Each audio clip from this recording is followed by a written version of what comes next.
journal vous est offert par le FPI, Fonds des promotions de l'industrie, votre partenaire privilégié pour la réussite de vos projets.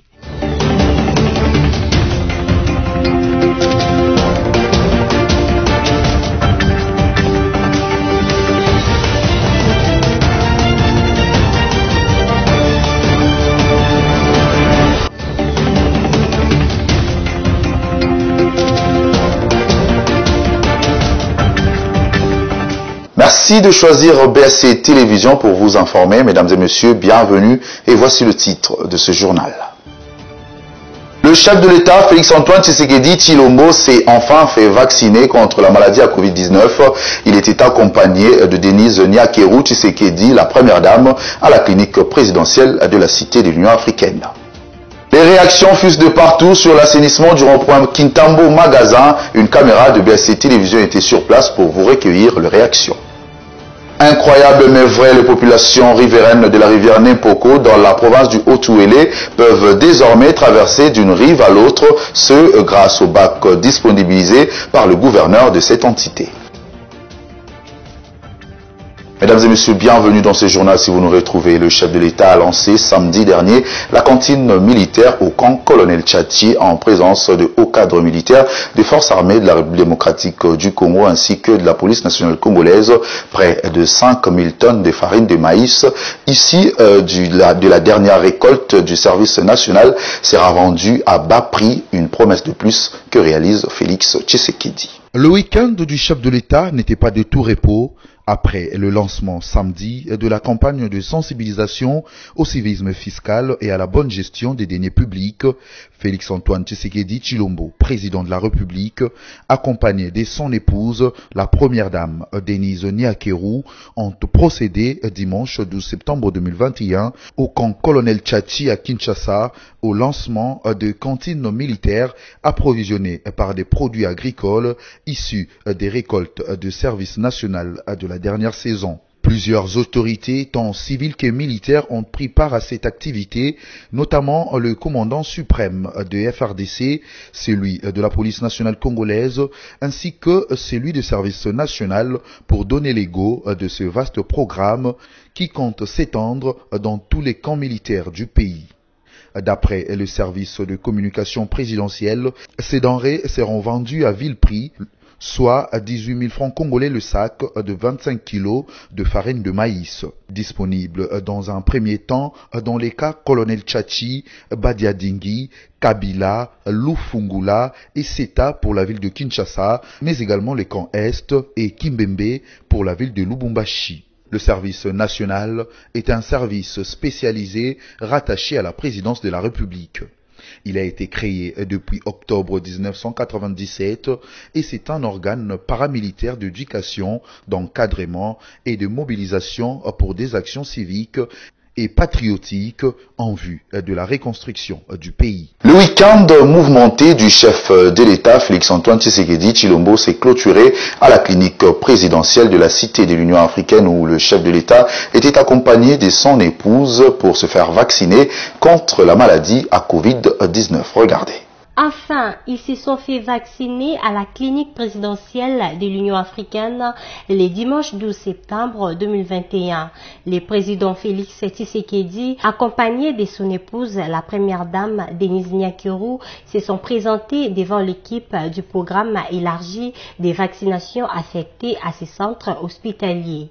Le chef de l'État s'est dit soulagé d'avoir pris sa première dose et il invite les Congolais à faire de même. Par cette occasion, le président de la République a confirmé la présence de plus de 250 000 doses supplémentaires des vaccins Moderna ainsi que l'arrivée dans les prochaines semaines de plusieurs milliers de doses de vaccins Johnson, AstraZeneca, Pfizer en République démocratique du Congo. Rendons-nous à la primature. Le Premier ministre Jean-Michel Samalou Koundé a reçu ce lundi 13 septembre à son bureau de travail une délégation de l'Union africaine en provenance de Goma dans la province du Nord Kivu pour une mission humanitaire et de solidarité dans cette partie du pays.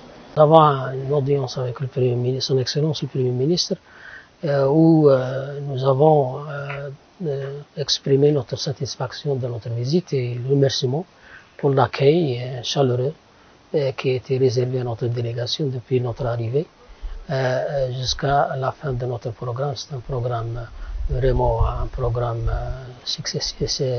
positif, il y a des résultats constructifs et nous avons pu voir aussi sur site les sinistrés, nous avons la possibilité de rencontrer les enfants de Goma et aussi nous avons informé son Excellence le Premier ministre que l'Union africaine dans cette délégation, dans cette occasion où notre délégation, où notre visite rentre dans un cadre humanitaire et surtout dans un cadre de solidarité et de soutien avec le gouvernement et le peuple après l'éruption du volcan Nyiragongo.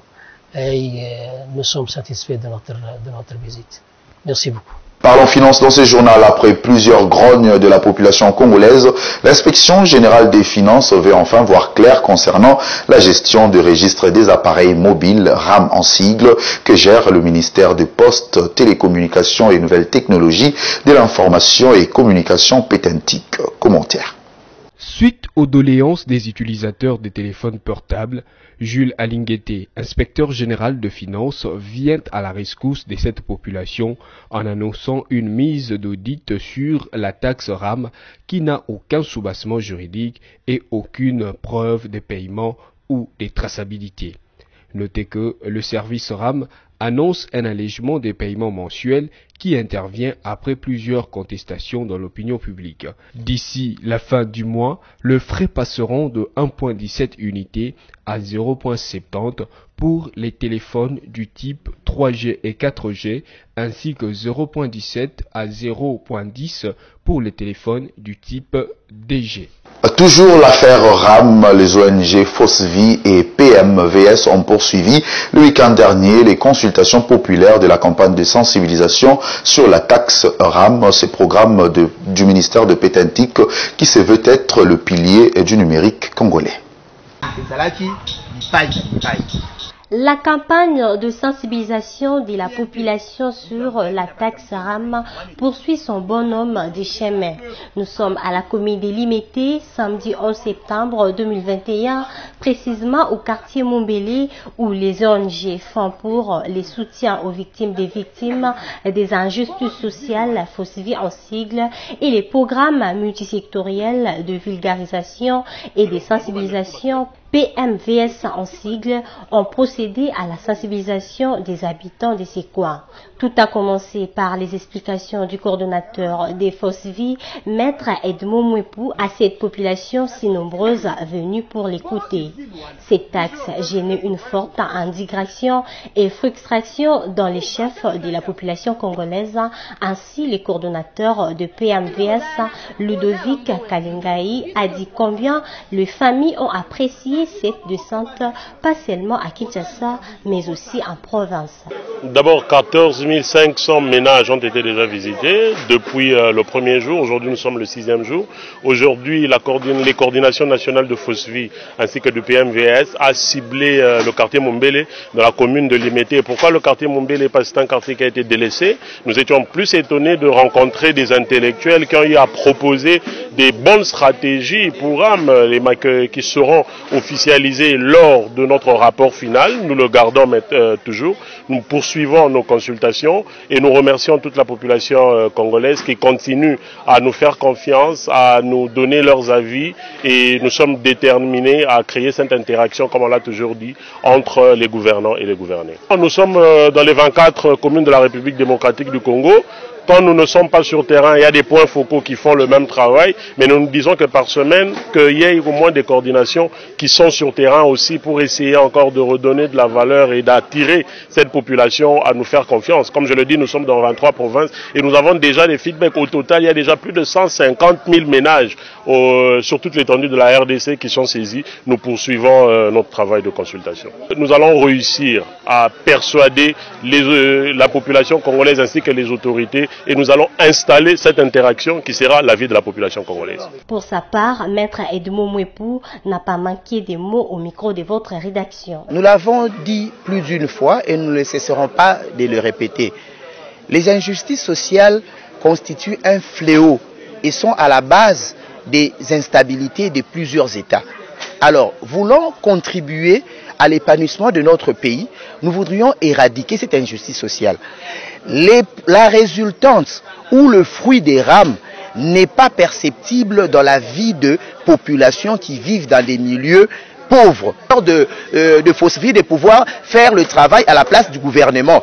Vous-même, journaliste, partenaire de la justice, 4e pouvoir en République démocratique du Congo, vous avez pu accéder à l'information à la base.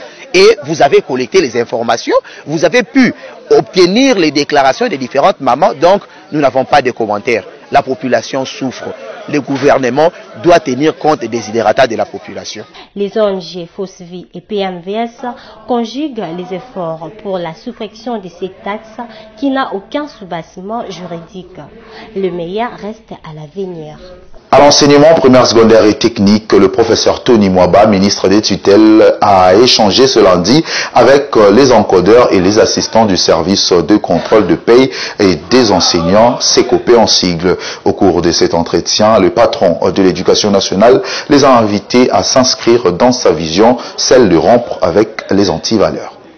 Pour une première rencontre depuis son avènement au ministère de l'EPST, le professeur Tony Mwaba a usé des pédagogies pour expliquer à ses interlocuteurs ce qu'il attend d'eux en termes de rendement du travail. Mon problème, c'est qu'on arrive à réussir la mission qui m'a été confiée et de remplir l'agenda que j'ai à réaliser à la tête du ministère de l'EPST. Depuis ma prise de fonction, j'avais indiqué que j'engageais ces ministères dans la voie de la rupture avec tout ce qui constitue les antivaleurs du passé et que tout le monde connaît aussi. Le ministre Tony Mwaba a déploré le fait que certains administratifs préfèrent obéir à leurs mentors tout en fragilisant le travail en interne. C'est de vous demander d'arrêter. D'arrêter avec toutes les pratiques anciennes qui ont miné ce sous-secteur, surtout au niveau de SECOPE. Aujourd'hui, je vais vous avouer, dans l'opinion publique, le premier service qui est trop connu du public, c'est SECOPE. Il n'est pas connu parce que il y a une bonne réputation, mais parce qu'on raconte tout ce qui est mauvais autour de SECOPE. Or, le SECOPE n'est qu'un simple service, mais c'est vous qui animez SECOPE. Vous avez intérêt qu'on puisse relever et redorer quand même l'image de ces services, parce qu'on sait que c'est le poumon de respiration de l'EPST. Mais ce qui est vrai, et je dois vous le dire, celui qui ne s'inscrit pas dans cette vision, je le désactive. Le professeur Tony Mwaba a indiqué qu'il sera très regardant et suivra désormais le travail de chaque province éducationnelle. Chacun a sa famille, tout le monde est responsable, vous avez femme et enfants, peut-être qu'ils vivent de votre travail. Prenez soin de votre travail, protégez votre travail.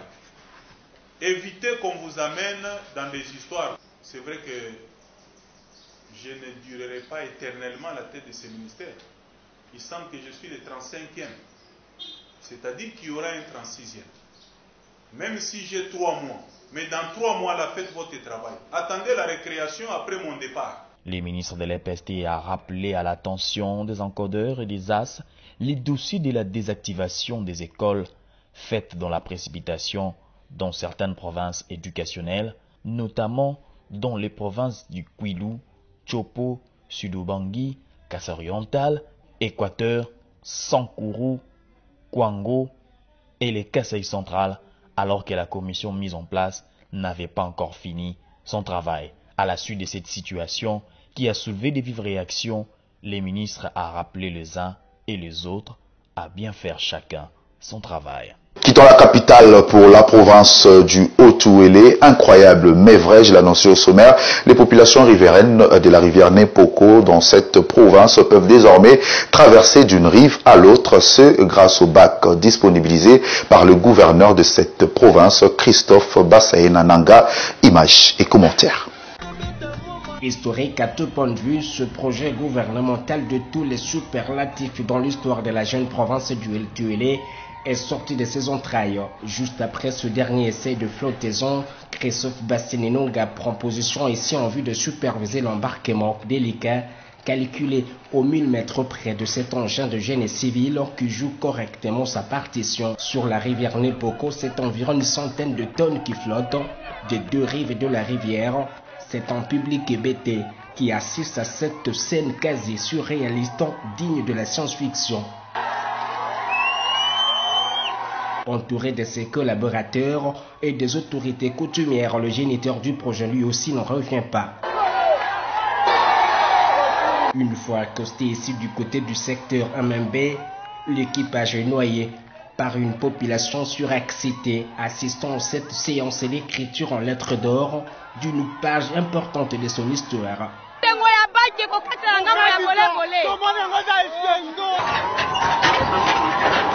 Une fois débarqué, le monstre lui se met à l'œuvre pour raser une plage qui formait cette sorte de favelas afin de faire accéder à ce peuple la lumière du jour. À une centaine de mètres de là, Christophe Bastininonga, visiblement ému, semble impressionné lui aussi par la réalisation de son propre rêve, avant d'enfiler en son tour le gilet de sauvetage pour rejoindre sereinement le site.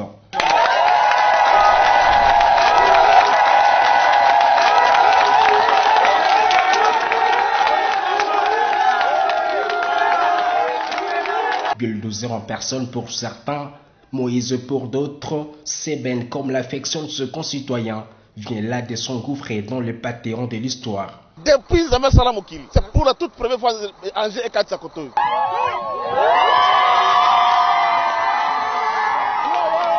Une histoire plutôt prédite il y a 2 ans. Jésus lui-même avait dit, si vous ne croyez pas à moi, mais croyez au moins à mes actes.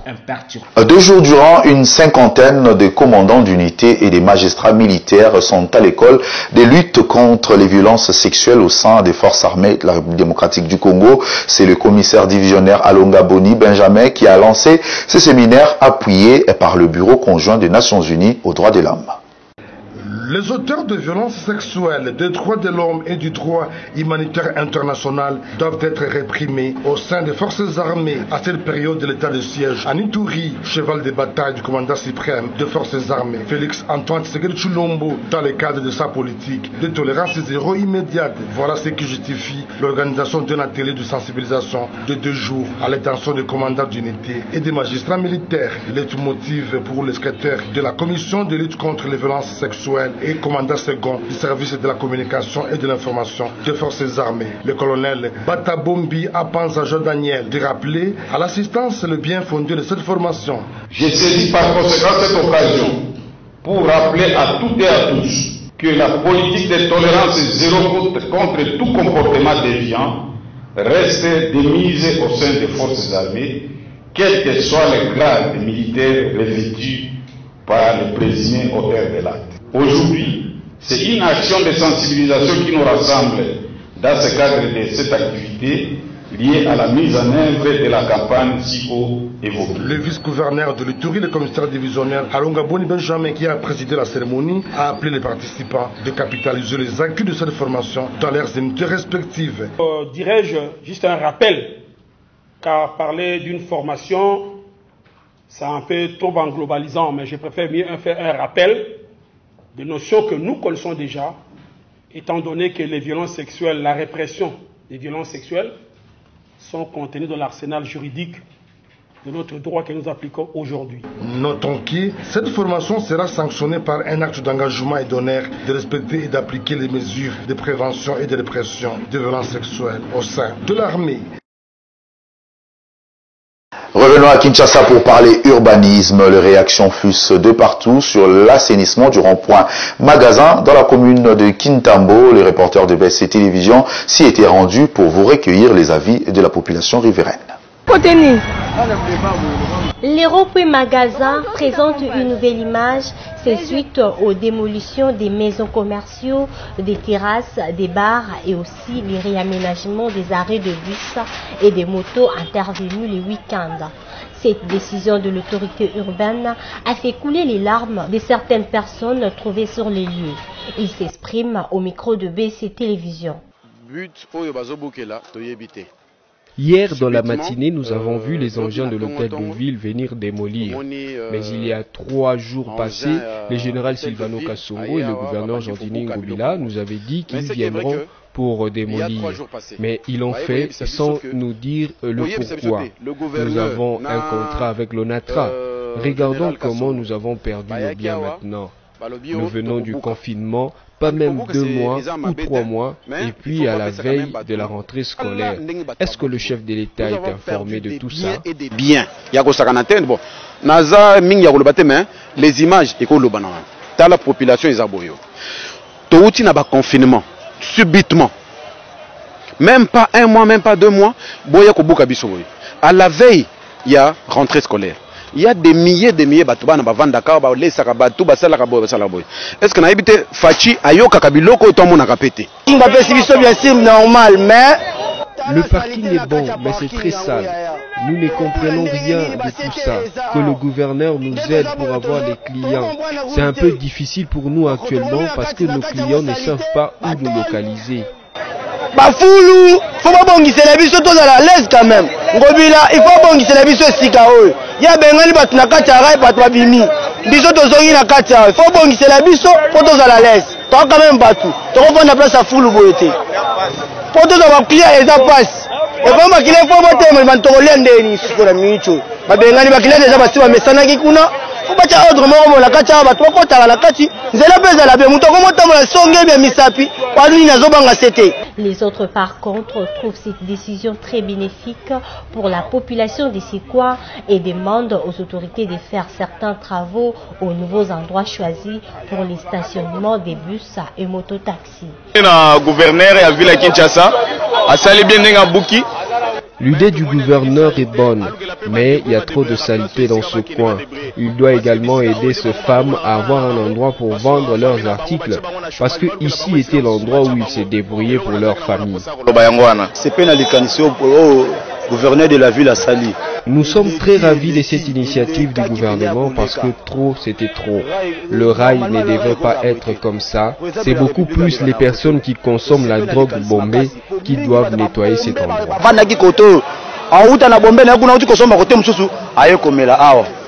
Auta kote msusu ayeko mela awa bayeko tonda nebele bauta ba victoire ba pompage bauta wapi bayaka koboma na awa bangonde mbabukisi place oyo to sepe na likanisi ya président de la république nango bila nenga sali mais babongisela le tala yo mo botala ndenge koto ndenge za. À noter cette initiative de l'autorité urbaine entre dans le cadre de la prévention des accidents et du désengorgement de ces carrefours.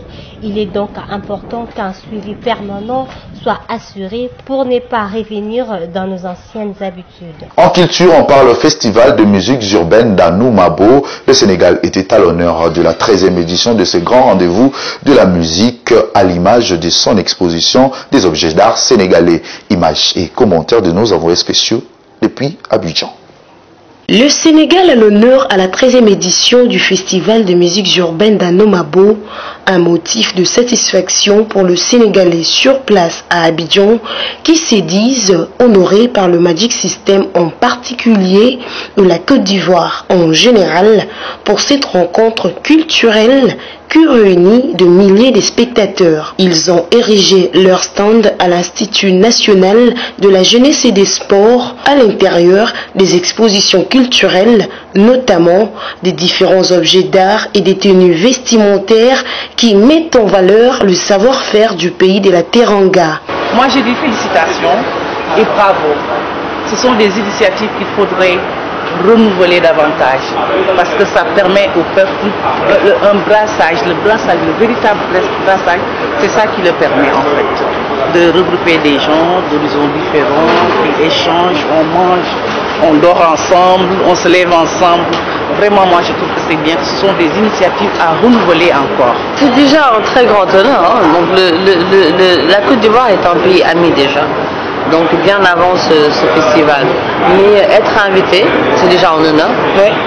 Être invité d'honneur, c'est encore plus d'honneur. C'est plus. Donc aujourd'hui, si vous voyez en fait la manière dont nous sommes venus, la manière dont nous avons mobilisé tout ce public, dont nous avons mobilisé les moyens, l'âme, enfin les moyens pas que matériels, hein, les moyens vraiment humains, toute cette prouesse et tout, c'est parce que en fait nous mettons, nous haussons en fait à sa juste valeur cette invitation. De stylistes sénégalais vivant en Côte d'Ivoire n'ont pas manqué à dire à cette occasion. Ça c'est bien, on est sénégalaise, on vit ici en Côte d'Ivoire. Ah, vous êtes résident? Oui, on est résident en Côte d'Ivoire. On a duré un peu ici. On a notre magasin ici qui fait que du Sénégal des habits comme dames, exportés partout dans le monde. Ah d'accord. Et déjà là, vous faites quoi? Oui. On fait les boubous classiques. À la grâce de Al-Safou, l'initiative des festivals, passé par nous les ouvriers sénégalais. On est venu présenter notre savoir-faire. Ok. On était coordonnés résidents en 13 villes. Notre savoir-faire, c'est ça. C'est les babouches, les sandales, les tapettes. C'est consommé africain, consommé sénégalais, consommé ivoirien, consommé congolais, gabonais, toute Afrique. Exactement.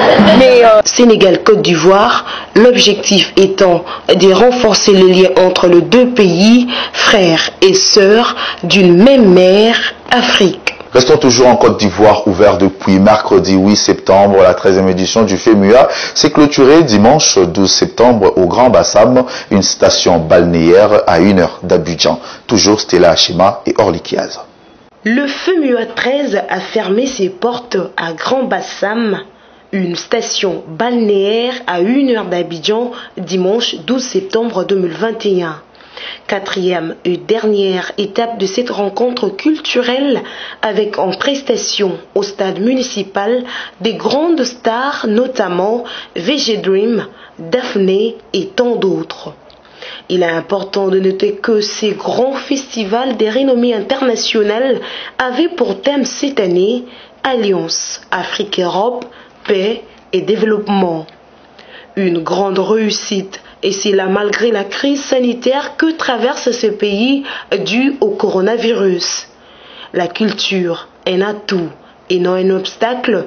Grâce au FEMUA, plusieurs personnes se sont fait vacciner de leur propre gré.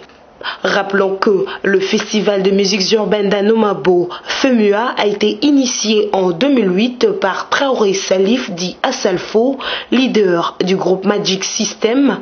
L'idée de production de ces festivals découle de la volonté d'offrir un spectacle avec le plus grand star de la planète au village qui l'a adopté ainsi que ses amis, point de départ de leur succès. FEMUA, un événement à caractère social, culturel, économique et touristique qui contribue à procurer de la joie aux populations les plus démunies et leur permettre de réaliser leurs rêves en recevant sur une même scène dans leur environnement le plus grosse star de la planète et promouvoir de ces faits la Côte d'Ivoire. Ne nous quittez pas tout de suite, c'est la revue de presse. Bienvenue mesdames et messieurs dans la revue de presse de ce jour qui s'ouvre avec ce titre de actualité.cd qui écrit 10 milliards de dollars américains, le budget de tous les enjeux avec en point de mire le recensement, la préparation des élections et la paix dans l'Est.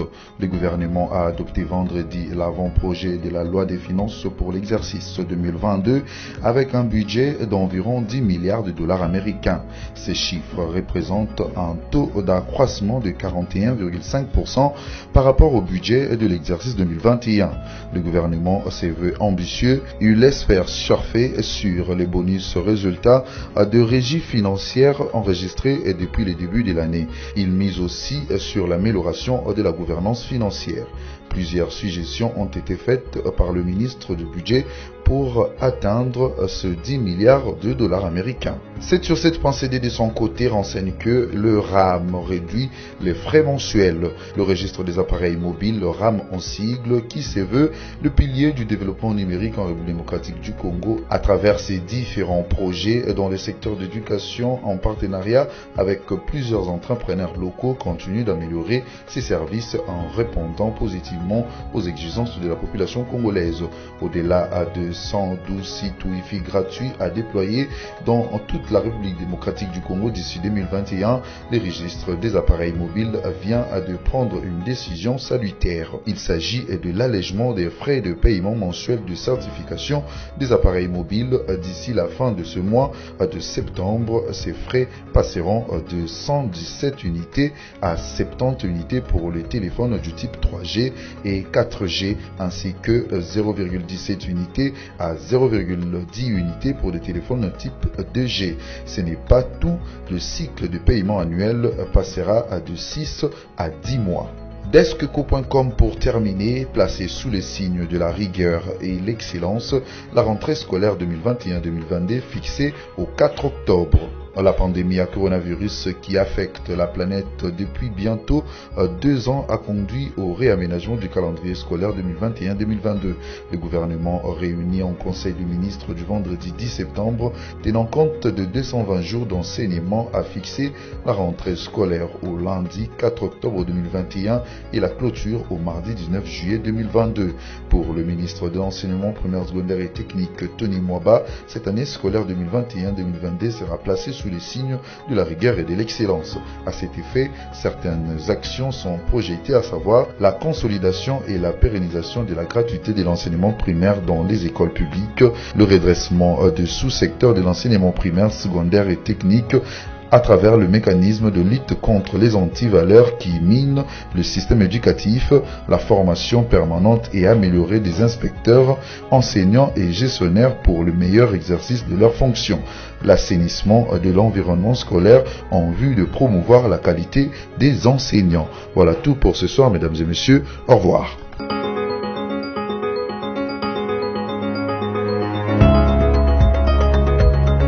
Mesdames et messieurs, si vous nous avez pris en cours des diffusions de ce journal, je vous rappelle ici les principaux titres d'actualité. Le chef de l'État, Félix-Antoine Tshisekedi Tshilombo, s'est enfin fait vacciner contre la maladie à Covid-19. Il était accompagné de Denise Nyakeru Tshisekedi, la première dame, à la clinique présidentielle de la Cité de l'Union africaine. Les réactions fusent de partout sur l'assainissement du rond-point Kintambo Magasin. Une caméra de BSC Télévision était sur place pour vous recueillir les réactions. Incroyable mais vrai, les populations riveraines de la rivière Nempoko dans la province du Haut-Touélé peuvent désormais traverser d'une rive à l'autre, ce grâce au bac disponibilisé par le gouverneur de cette entité. Nous voilà arrivés à la fin de cette édition d'information sur votre chaîne. Restez en bonne compagnie de nos programmes.